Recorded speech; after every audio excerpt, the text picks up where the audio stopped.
께서 주신 말씀, 누가복음 계속 이어서 말씀을 나눕니다. 누가복음 13장 10절에서 21절 말씀입니다. 누가복음 13장 10절에서 21절까지 말씀입니다. 신약 117페이지 정도가 될 것 같습니다. 누가복음 13장 10절에서 21절까지 말씀입니다.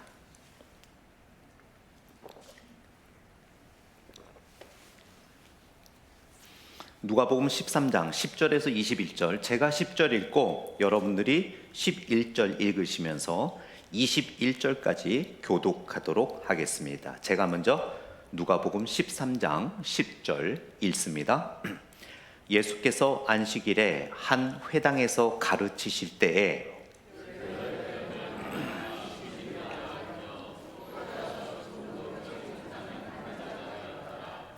예수께서 보시고 불러 이르시되 여자여 내가 내 방에서 놓였다 하시고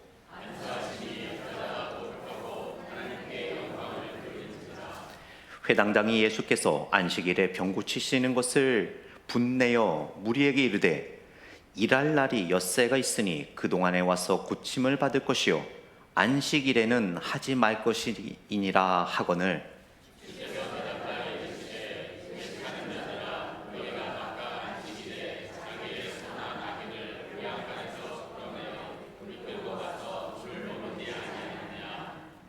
그러면 18해 동안 사탄에게 매임바 된 이 아브라함의 딸을 안식일에 이 매임에서 푸는 것이 합당하지 아니하냐.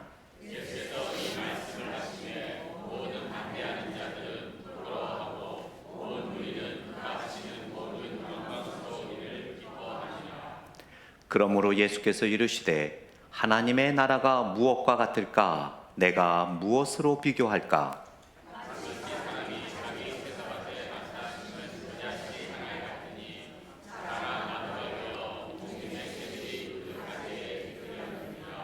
또 이르시되 내가 하나님의 나라를 무엇으로 비교할까? 마치 여자가 가루 서말 속에 갖다 넣어 전부 부풀게 한 누룩과 같으니라 하셨더라. 아멘. 잠시 기도하겠습니다. 하나님 아버지 감사합니다. 매주 누가복음 말씀을 통하여 하나님의 놀라운 사랑과 진리와 은혜를 깨닫게 하여 주심에 감사합니다.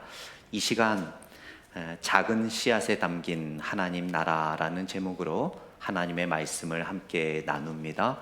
우리와 함께하여 주셔서 오늘 말씀을 통하여 우리의 믿음의 상태와 우리의 처지를 우리 자신보다 더 잘 아시는 하나님께서 말씀을 통하여 치유가 필요한 자들에게는 치유를, 또한 갈 길을 밝히 알아야 하는 분들에게는 가야 할 길을 보여주시며 또한 위로가 필요한 분들에게는 위로를 부어주시기를 간절히 원합니다.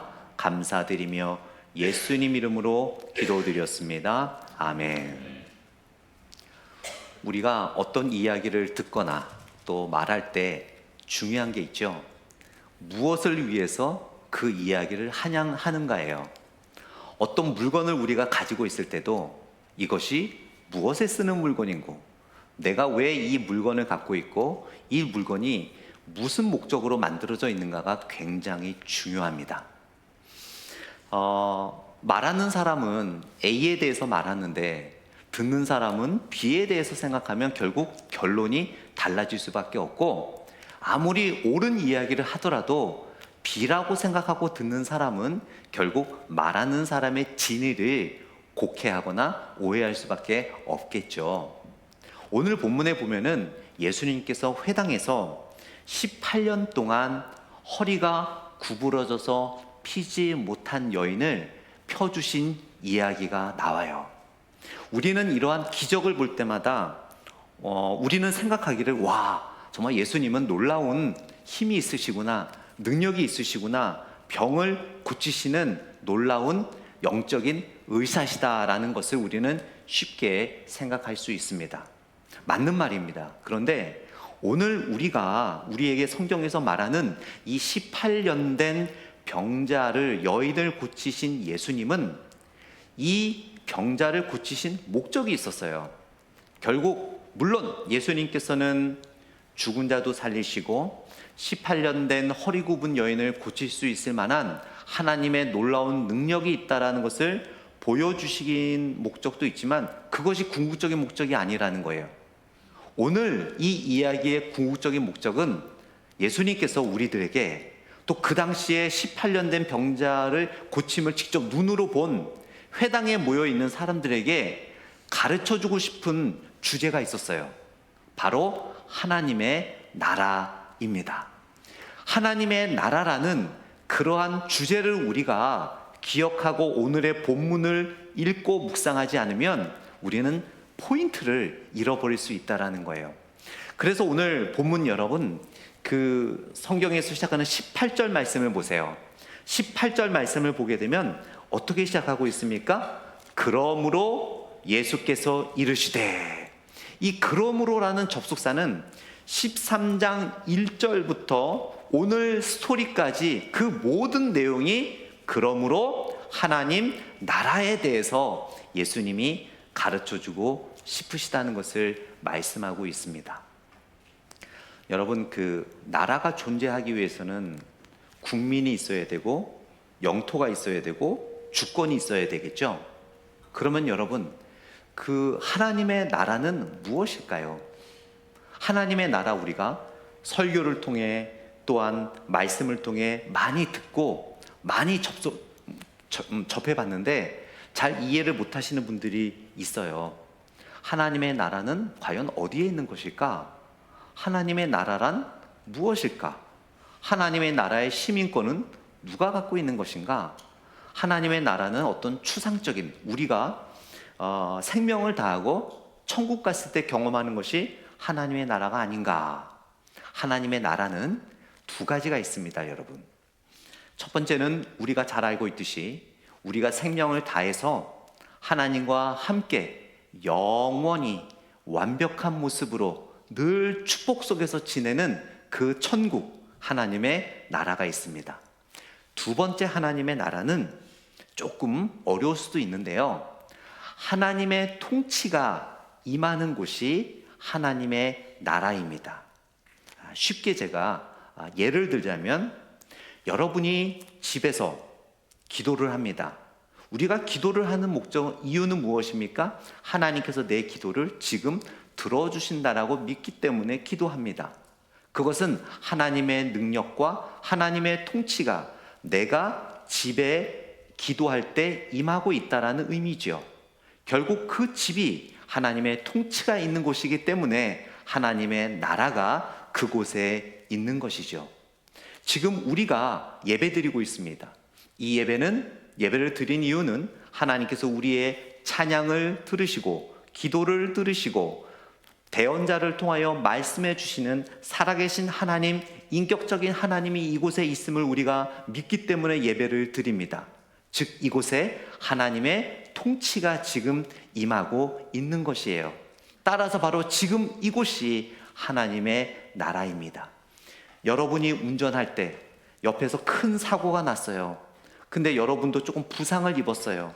그러나 그때 큰 부상을 입지 않고 지켜주신 하나님께 감사의 기도를 드릴 때 바로 들으시는 하나님의 통치가 그곳에 임하는 것입니다. 그 자동차 안이 바로 하나님의 나라가 될 수 있는 거예요. 따라서 하나님의 나라라는 것은 우리가 미래에 가는 그 천국, 그리고 하나님의 통치와 은혜와 하나님의 능력이 임하는 곳이 다 하나님의 나라라고 말할 수 있는 겁니다. 그런데 아직 저도 기도할 때 그런 기도를 하고 찬양 속에도 그런 찬양이 있죠. 하나님의 나라가 확장되게 하여 주옵소서. 그거는 어떤 의미일까요? 이렇게 지금도 아프리카나 이렇게 복음이 들어가지 않은 곳들이 많이 있습니다. 그곳에는 하나님께 예배하는 것이 아니라 우상을 섬기죠. 그곳은 아직 하나님의 은혜와 통치가 임하지 않은 곳이지요. 그래서 복음이 들어가 그들에게 예수 그리스도가 구세주임을 선포되고 그들이 예수님을 믿게 되어 예수님의 사랑 앞에서 죄를 고백하고 하나님 앞에 영광 돌릴 때 하나님의 나라가 그곳까지 확장된다라고 신학적으로 말할 수 있는 거예요. 오늘 본문에서 말하는 예수님은 그러한 모든 첫 번째, 두 번째 하나님의 나라가 어떤 모습인지를 우리들에게 또 그 당시에 회당에 있는 사람들에게 가르쳐 주기 위해서 그 여인의 허리 굽은 병을 고쳐 주셨던 것을 보게 됩니다. 그래서 여러분, 이 허리 굽은 여인의 병을 고쳐 주신 예수님의 이야기를 제가 좀 더 세밀하게 나눌 텐데, 그러면서 우리 마음속에 계속 품어야 할 것은 무엇입니까? 병 고쳐 주신 예수님, 그것만이 아니라 하나님의 나라.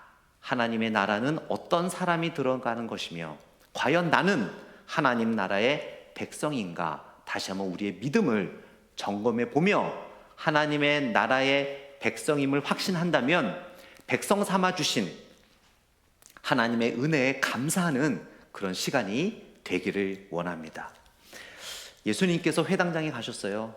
회당장에 가셨는데 한 여인이 구석에 허리를 굽이고 이렇게 구석에 쪼그라져 있는 거예요.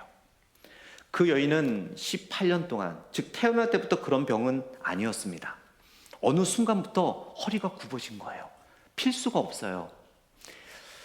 예수님께서 오늘 하신 말씀을 보게 되면 마귀와 사탄의 영역 안에 있다라고 이야기를 하는데, 예수님께서 극단적으로 병을 고쳐주시고 특히 하나님의 나라를 선포하실 때는 예수님께서 이러한 병들을 어떤 죄악과 사탄의 영역의 권세에 짓눌려 있다라고 예수님이 종종 표현하실 때가 있습니다. 그러나 여러분, 모든 병이 다 그런 건 아니에요. 오해하지 마세요. 특별히 예수님께서 하나님의 나라와 또 죄악 속에서 구원해 주시는 관계를 비유하기 위해서 때로는 병자들을 어떤 죄악의 영역에, 사탄의 영역에 있다라고 말씀하시는 거지, 모든 병이 사탄과 죄악에 관계되어 있다라고 오해하지 마시기를 바랍니다. 그런데 특별히 오늘 이야기는 예수님께서 그 하나님의 나라를 좀 더 설명해 주시기 위해서, 예수님께서 하나님의 나라를 설명해 주기 위해서 이 병자를 사탄의 권세에 눌려 있었다라고 이야기를 하고 있습니다. 예수님께서 회당장에서 말씀을 가르치시고 또 회당에서 많은 사람과 대화하는 가운데 한 여인이 구석에서 이렇게 허리를 굽어 있는 걸 보는 거예요. 그 여인을 예수님께서 보시고 어떻게 하셨는지 우리가 주목할 필요가 있습니다. 자, 여러분 11절 말씀 한번 같이 읽어봅니다. 11절 시작. 18해 동안이나 귀신 들려 앉으며 꼬부라져 조금도 펴지 못하는 한 여자가 있더라. 12절 시작.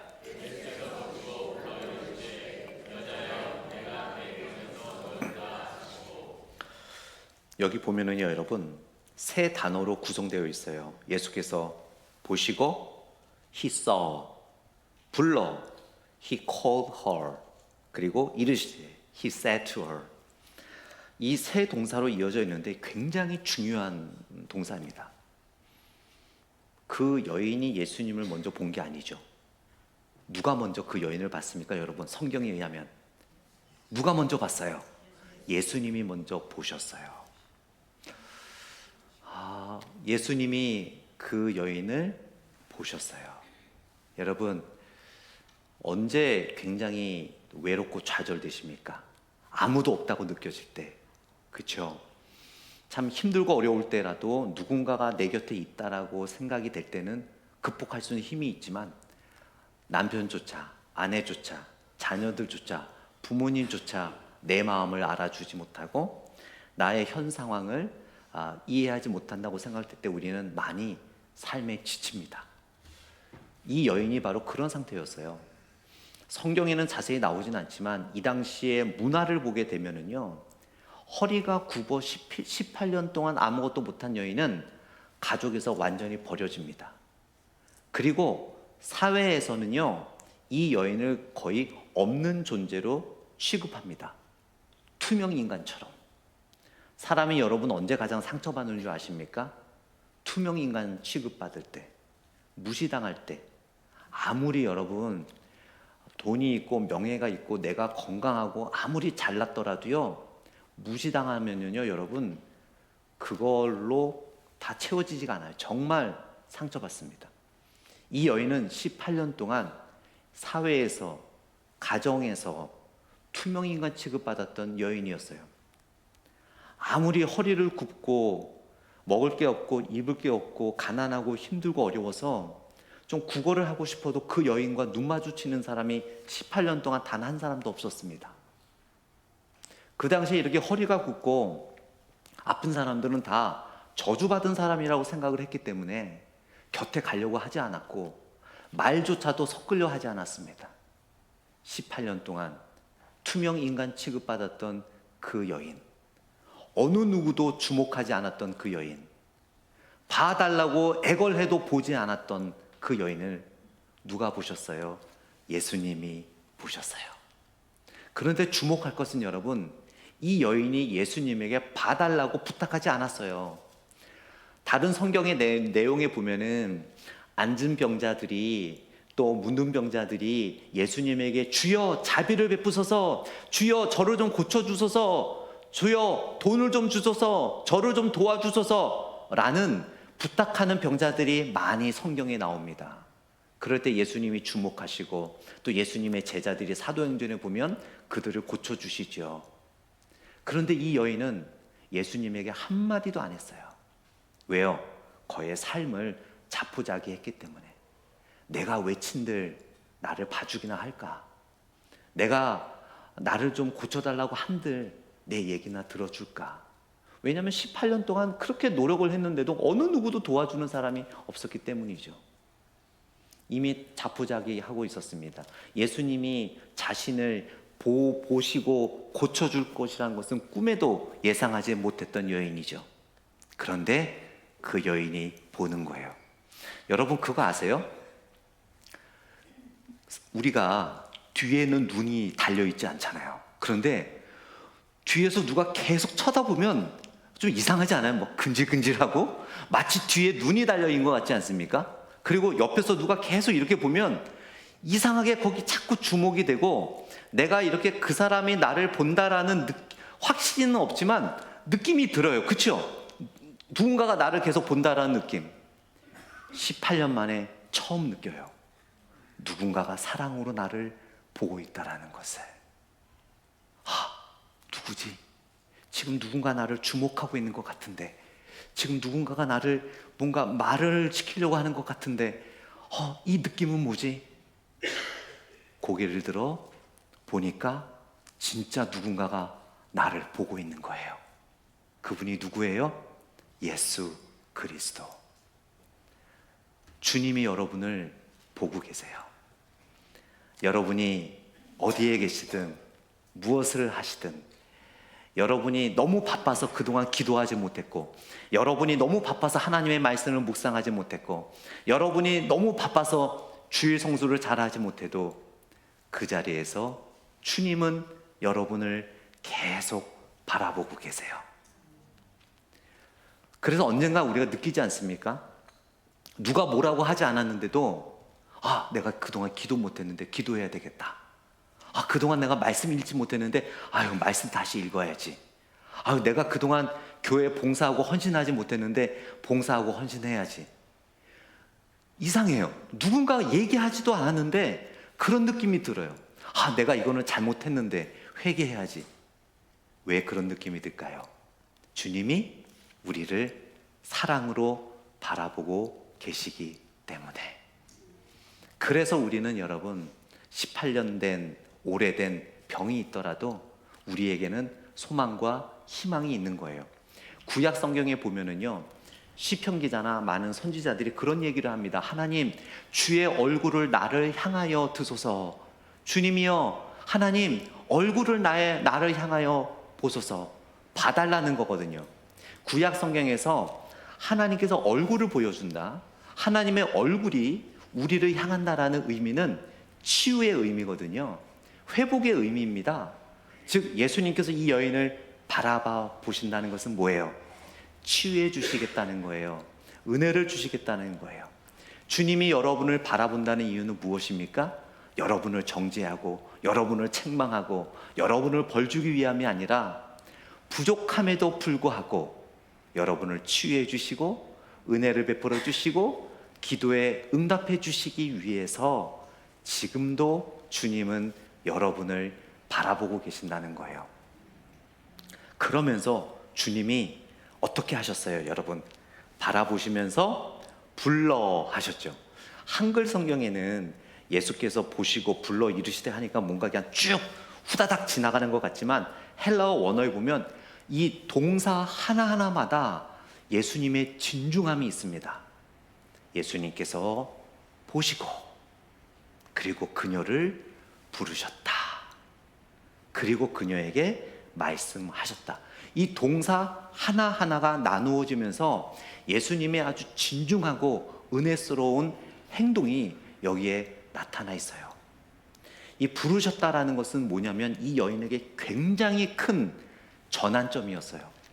제가 앞에서도 말씀을 드렸지만 이 여인은 18년 동안 허리 굽은 상태로 있었기 때문에 투명인간, 저주받은 여인 취급받았다고 했죠. 이 여인은 어디를 가든 구속으로 제일 먼저 가야 했어요. 가운데로 나아갔다간 발길질 받고 돌팔매질 받기 때문에 어디를 가더라도 이 여인은 귀퉁이로 구속으로만 다녀야만 했어요.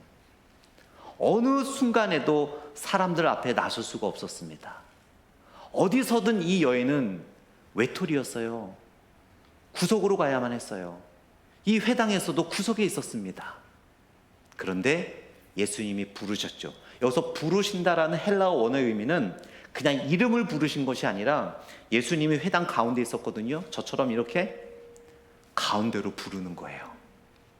마치 저기 방송실에서 열심히 봉사하고 계시는 이광장 장로님 앞으로 가운데로 나아오십시오라고 하는 것처럼 예수님께서 그 여인을 부르신 거예요. 18년 만에. 자기는 그냥 그렇게 외톨이로 살다가 죽을 줄 알았는데, 그냥 세상에서 겉돌다가 이 세상의 안개처럼 사라질 줄 알았는데, 그 당시에 회당이라는 곳은 가장 똑똑하고 가장 지식이 있고 권위 있는 사람들이 모이는 곳이거든요. 그런데 그 가운데로 주님이 부르시는 거예요. 이리로 오라. 와, 여러분, 우리는 그 여인의 입장에 서지 못했기 때문에 모르겠지만 그 여인의 마음이 어땠을까요? 평생 구석에 있다가 아무도 모르게 형장의 이슬처럼 세상을 떠날 줄 알았던 그 여인을 그 당시에 가장 권위와 물질과 힘을 상징하는 회당 중앙으로 초대하는 예수님. 그런데 놀랍게도 그 여인은 초대를 받습니다. 그리고 어떻게 해요? 예수님께로 나아가지요. 굽은 채로. 정말 지금 주변의 홈레스들은 그래도 잘 사는 것 같아요. 이 당시에 홈레스, 이 여인과 같은 여인은 갈아입을 옷도 없고 먹을 것도 없고 몸을 치장할 것도 씻을 것도 없기 때문에 정말 10m 밖에서도 냄새나는 그런 상황이었어요. 그런 여인을 주님께서 세상의 가운데로 초대를 하십니다. 그 여인이 그 초대를 받았습니까? 거절했습니까? 받았지요. 여기서 중요한 진리가 있어요. 예수님이 그 여인을 끌어오지 않았어요. 그 여인을 들어다가 앉히지 않았어요. 보시고 부르셨지만 그 부름의 결단은 그 여인이 해야만 했어요. 내가 갈 것인가 말 것인가, 그냥 이대로 삶을 마무리할 것인가. 그 여인이 여러분 두려워하지 않았겠습니까? 18년 동안 어느 누구도 신경 안 써줬는데 그 당시의 사회 중심부인 권력과 힘과 지식과 부의 중심부인 회당의 중심으로 주님이 초대하시는데 망신당하면 어떡해요? 또 중앙에 가면은 모든 사람들이 볼 거 아니에요. 이거는 정말 성공 아니면 완전 그 전보다 더 힘든 삶이 될 수 있습니다. 근데 그 여인은 어떻게 했어요? 결단했어요. 예수님의 부르심에 결단하고 나아갑니다. 지난주에 우리가 회심에 대해서 말씀을 나눴죠.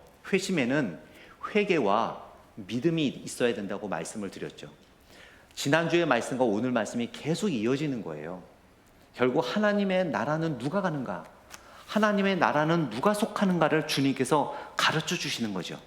여러분, 회심, 돌아갈 회, 마음심, 우리들의 삶을 하나님을 향하는 것이 진정한 회심이라고 지난주에 말씀을 드렸죠. 그 회심에는 회개와 믿음이 있어야 된다고 말씀을 드렸습니다. 회개에는 두 가지가 있다고 말씀을 드렸어요. 회심할 때 구원받는 회개와 회개한 성도가 성숙한 크리스찬이 되기 위하여 구원은 받았지만 매일매일 짓는 죄에 대해서 회개하는 회개가 있어야 된다라고 말씀을 드렸습니다. 회심에 필요한 회개는 나는 태어날 때부터 죄인이었으며 그동안 나의 삶은 하나님이 나의 주인이 아니라 내가 주인으로 살아왔음을 회개하고, 그리고 예수님께서 십자가에서 죽으심으로 나의 구원을 보증하셨으며 부활하신 예수님이 나의 구세주임을 믿는 믿음, 그렇게 회개와 믿음이 있을 때에 참된 회심, 하나님의 백성이 되는 것이라고 말씀해 주시는 거예요. 예수님께서 그 여인을 부르셨습니다.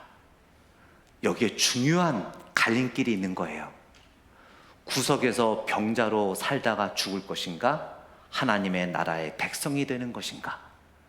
그 여인은 결단을 합니다. 그리고 예수님께 나아가죠. 오늘 이 자리에서 예배드리는 여러분들, 또 온라인으로 말씀을 듣는 분들 가운데 교회는 나오지만 오랫동안 말씀을 들었지만 우리가 정말 예수님의 이 부르심에 결단한 회개와 믿음이 있는 참된 회심을 했는지 우리는 되돌아봐야 될 줄 믿습니다. 그런데 그 회심은 여러분 단 한 번만 하시면 되는 거예요. 믿음이 좋을 때도 있고 나빠질 때도 있지만 구원은 한 번으로 끝나는 것이지, 구원받았다가 죄 지었다고 또 구원이 없어졌다가 그러진 않습니다. 구원은 내가 한 번 회심하면 그것으로 이어지는 거예요. 왜냐하면 사도 바울도 하나님의 사랑과 여러분의 사랑을 끊을 자는 어느 누구도 어느 무엇도 없다라고 말씀했기 때문입니다. 이 여인을 초대하신 것은 참된 회심으로 초대하시는 거예요. 예수님께서 여러분을 지금 보시고 여러분에게 예수님께서 이 여인에게처럼 초대하고 계세요. 부르세요. 지난주에도 말씀을 드렸지만 적게는 50%, 많게는 60% 정도까지 현대 교회에 출석하는 성도들이 참된 회심이 없어 구원의 자리에 이르지 못했다라는 통계가 있습니다. 물론 저는 여러분들이 다, 오늘 이 자리에 예배드리는 여러분들은 다 참된 회심을 통하여 오늘 예수님께서 이 여인을 부르신 것처럼 그 부르심에 응답하여 하나님의 나라가 백성이 되심을 믿습니다. 그러나 혹 아직 참된 회심이 없다면 오늘 부르시는 부르심을 통하여 이 여인처럼 하나님의 나라의 참된 백성이 되시기를 간절히 축원드립니다. 그러면서 예수님께서 부르시고 어떻게 하셨습니까? 이르시되 여자여 내가 내 병에서 놓였다 하시고라고 말씀하셨어요. 여기서 내가 내 병에서 놓였다라고 하실 때 문법적으로 보게 되면 예수님이 참 진심으로 겸손하다는 것을 알 수 있어요.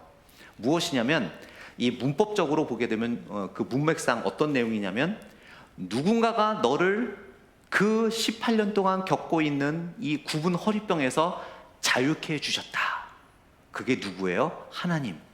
예수님도 물론 고치실 능력이 있습니다. 내가 너를 고쳤다라고 할 수도 있어요. 그러나 여기서 주제가 뭐라고요? 하나님 나라, 예수님 나라가 아닌 하나님 나라. 그래서 이 병을 고칠 때도 예수님은 철저하게 자신은 뒤로 물러납니다. 그리고 누구를 앞세워요? 하나님. 하나님이 너를 자유케 하신다라는 문맥적 의미가 원어의 이 안에 들어가 있어요. 여러분, 우리가 살아가는 궁극적인 주인, 우리를 인도하시는 분 누구입니까? 하나님. 그것을 이 여인이 깨달았죠. 그래서 그 뒤에 보면 이 여인이 어떻게 합니까, 여러분? 13절 말씀 같이 읽어봅니다. 시작. 안수하시니 여자가 곧 펴고 하나님께 영광을 돌리는지라. 예수님이 내가 너를 고치겠다, 내가 너를 펴주겠다 했다면 예수님 감사합니다 하고 예수님께 영광을 돌려야 되겠죠. 이 여인은 하나님께 영광을 돌립니다. 여러분, 모든 것을 하나님께 영광 돌리는 우리들의 삶의 자세가 바로 하나님 나라의 백성의 모습인 줄 믿습니다. 그래서 사도 바울은 너희가 먹든지 마시든지 무엇을 하든지 다 하나님의 영광을 위하여 하라라고 말씀하시지 않았습니까? 주일날만 하나님의 영광이 아닙니다, 여러분. 교회에서 하는 일만 하나님의 영광이 아닙니다. 많은 크리스찬들이 주일날 교회에서는 하나님의 영광을 위해서 성질 죽이고 성격 죽이고 세상에서 욕하는 거 안 하고 안녕하세요 친절과 사랑으로 다 나타내다가 교회 문만 벗어나면 와 이제 나는 자유다 하면서 내 멋대로 사는 성도들이 다른 교회는 있더라고요. 저희 교회는 없어요. 여러분, 하나님의 나라가 교회만 있다고 말씀을 드렸습니다. 아니에요. 우리 가정, 우리 직장, 우리 학업, 여러분이 골프 하실 때도 하나님의 나라가 임하시는 거예요. 그렇기 때문에 우리 크리스찬들은 뭐든지 하나님의 영광을 위해서 하는 삶을 살아가야 되는 거예요. 그것이 바로 하나님의 나라에 속한 백성임을 성경은 우리들에게 가르쳐 주고 있습니다. 그러면서 하나님께서 놀라운 선포를 하지요. 16절 말씀을 보세요. 16절 말씀 같이 있습니다. 시작. 그러면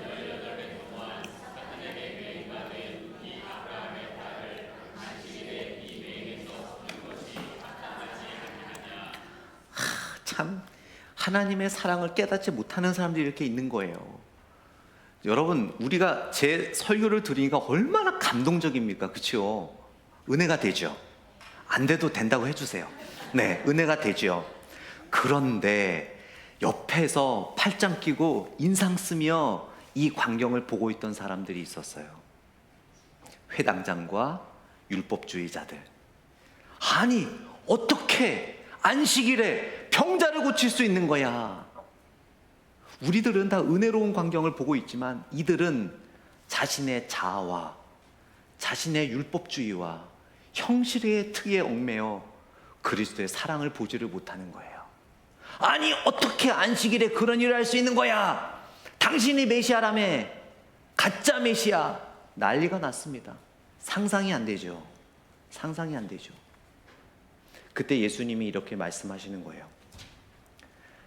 너희가 동물들을 키울 때 동물들이 목이 마르고 힘들면 그 묶어 있던 거를 풀어서 물을 먹게 하고 밥을 먹게 하지 않느냐? 그것도 일 아니냐? 말을 못하는 거예요. 그것도 하면 안 되거든요. 안식일에는. 그렇게 해 안 해? 그랬더니 머리를 쓱쓱 긁고 아무 말도 못합니다. 잘 들어봐.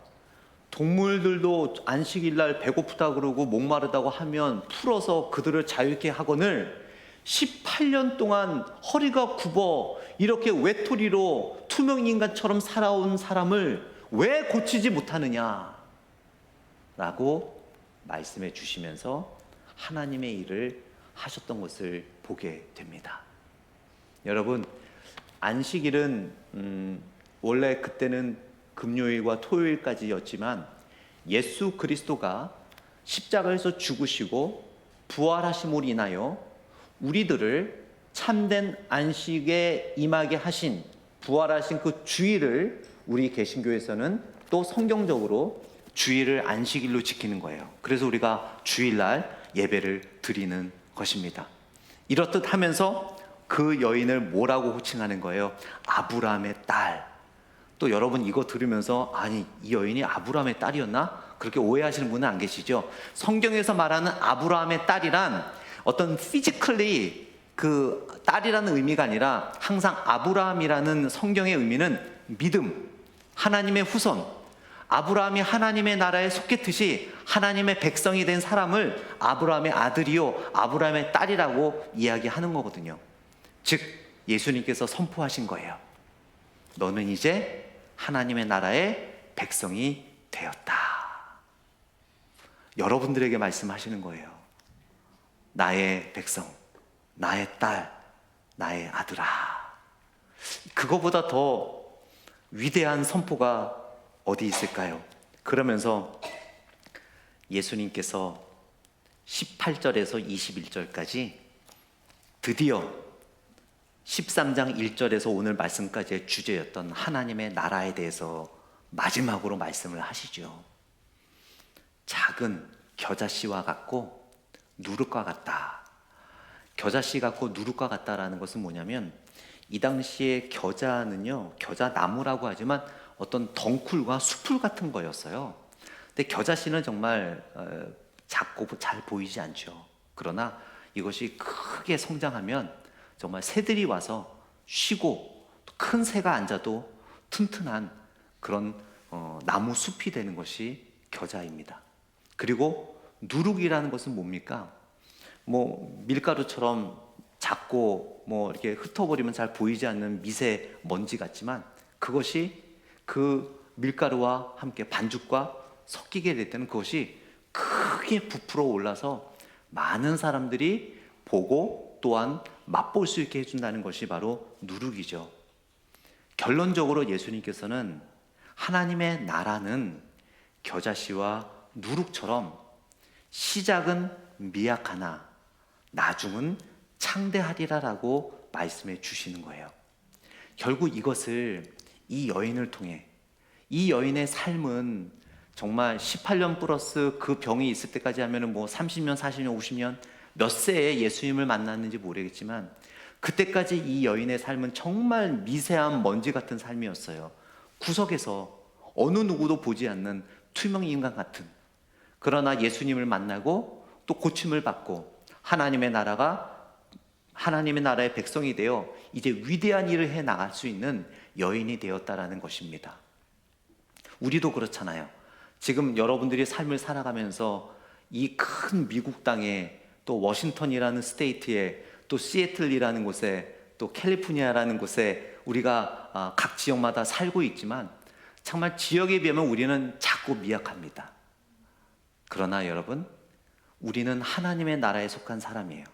하나님께서는 작고 미약한 여러분을 통해 놀라운 하나님의 일을 행하실 계획이 있으시다는 것을 믿으시기 바랍니다. 여러분이 지금 몸 상태가 어떻든 does not matter. 여러분이 얼마나 공부를 하고 얼마나 학위가 있든 does not matter. 여러분이 지금 어떤 직업을 갖고 있고 얼마나 돈을 벌든 it does not matter. 중요한 것은 우리가 하나님의 나라 백성이라는 사실. 그러기에 하나님께서는 반드시 하나님의 때에 놀라운 하나님의 일을 여러분과 저를 통해 행하신다는 사실. 그것을 믿기 때문에 우리는 살아갈 수 있는 것이죠. 마지막으로 성경의 몇 가지 이야기를 하고 마치겠습니다. 하나님께서 다윗을 부르실 때, 다윗은 위대한 왕이잖아요. 사무엘이 하나님께서 그 이새의 아들들 중에 왕을 좀 뽑아라라고 했을 때 사무엘은 그 이새한테 당신의 아들들 중에 왕이 좀 될 만한 사람을 좀 소개시켜라 했을 때 아들들을 쭉 세워놨죠. 그때 다윗은 가장 보잘것없었습니다. 정말 겨자씨와 누룩같이 보잘것없는 사람이 다윗이었어요. 사무엘이 나중에 하나님께 죄를 고백하잖아요. 인간의 눈으로 봤습니다. 하나님은 작은 자를 통하여 큰 일을 행하시는데 저는 그것을 몰랐음이라고 회개하지 않습니까? 또한 모세가 사람 살인죄를 저지르고 양을 치면서 40년 동안 정말 빚도 없이 그냥 살고 있었잖아요. 하나님께서는 그러한 모세를 불러다가 출애굽이라는 위대한 리더로 세워주셨습니다. 또한 예수님께서 부르신 제자들을 보세요. 정말 보잘것없고 많이 알지 못하는 어부들이었어요. 그런 미약한 자들을 부르셔서 이 전 세계에 복음을 선포하게 하는 기틀이 되게 하셨습니다. 여러분, 하나님 앞에 위대한 자는 처음부터 위대한 자가 없습니다. 바로 겨자씨와 누룩 같은 사람이 하나님의 위대한 일을 하는 거예요. 오늘 병자 여인처럼 18년 동안 굽어져 있었지만 그 부르심에 겸손하게 나아가는 자를 하나님께서 위대하게 쓰심을 기억하시며, 다시 한번 우리의 회심을 점검하고, 여러분은 하나님의 나라의 백성임을 기억하시면서 하나님의 때에 여러분을 통하여 놀라운 역사를 일으킬 그 기대감을 갖고 오늘 하루도, 아니 주님이 부르시는 그날까지 살아가시는 여러분이 되시기를 축원드립니다. 우리 같이 기도할 텐데요, 잠시 일어나서 오늘 말씀을 묵상하며 함께 기도하기를 원합니다. 먼저 여러분, 정말 다시 한번 물어보세요. 내가 정말 진심으로 회심했는가? 정말 내가 죄인으로 태어났고 그동안 나는 내가 주인으로 내 삶을 살지 않았는가? 그렇다면 여러분, 내가 죄인임을 고백하시고 내 삶의 주인이 되었음을 주님 앞에, 하나님 앞에 회개하십시오. 그리고 예수님께서 십자가에서 여러분의 죄를 짊어지시고 죽으심으로 여러분의 구원을 보증하셨음을 믿으시고, 예수님이 부활하심으로 나의 구세주임을 믿으심으로 참된 회심의 자리로 나아가시기를 원합니다. 그랬을 때에야 우리는 하나님 나라의 백성이 되는 것입니다. 18년 된 그 여인을 주님께서 보시고 부르셨습니다. 그 여인을 강제로 데려오지 않았죠. 선택은 그 여인에게 있었습니다. 부르신 예수님의 응답에 내가 나아갈지 말지, 이 시간 주님께서 여러분을 부르십니다. 내 아들아, 내 딸아. 이 시간 주님의 손을 붙잡으시기를 원합니다. 또한 이미 붙잡았다면 나는 하나님의 나라의 백성으로 합당한 삶을 살았는가를 한번 되돌아보기를 원합니다. 하나님의 나라는 작은 겨자씨와 누룩과 같습니다. 현재에는 보잘것없고 잘 보이진 않지만 하나님의 때에 놀라운 일을 이루시는 것이 바로 하나님의 나라입니다. 지금 여러분의 형편이 어떻든, 여러분의 건강 상태가 어떻든, 여러분의 재산이 어떻든, 여러분의 권위가 어떻든 아무 상관이 없습니다. 하나님은 누룩과 겨자씨와 같은 여러분을 사용하여 놀라운 일을 이루실 것입니다. 그런 말씀을 묵상하며 이 시간 하나님 앞에 우리의 마음을 내어놓고 기도하는 시간을 갖겠습니다. 하나님 아버지, 이 시간을 기도합니다.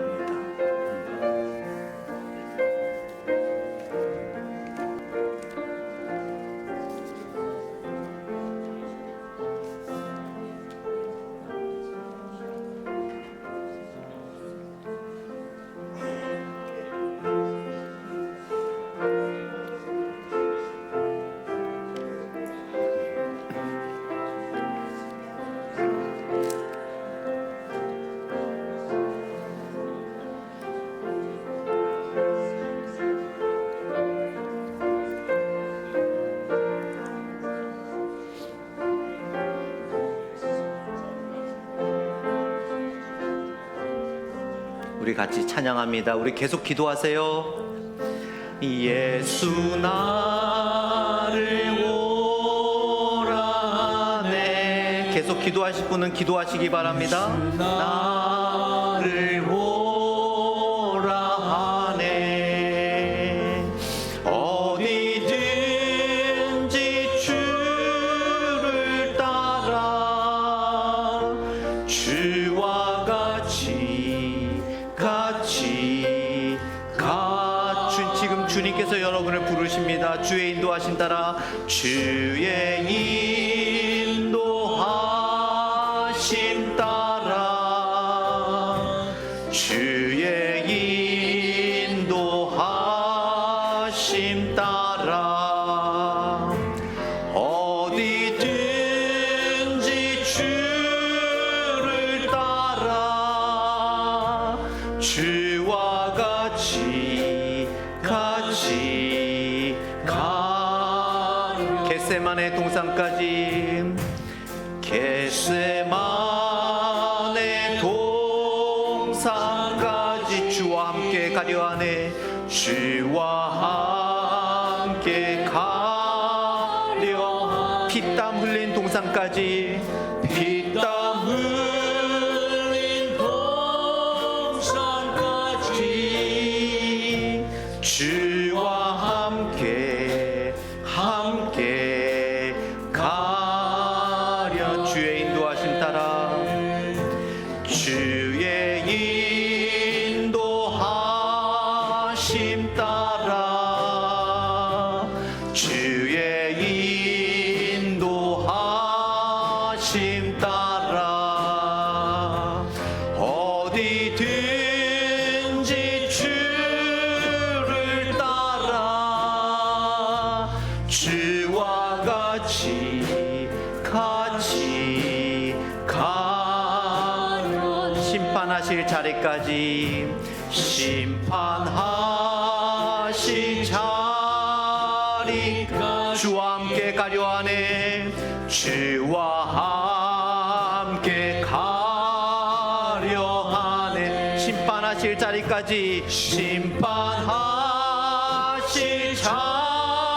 자리까지 주와 함께 가려네 주와 함께 가려네 주의 인도하심 따라 주의 인도하심 따라 어디든지 주를 따라 주와 같이 가려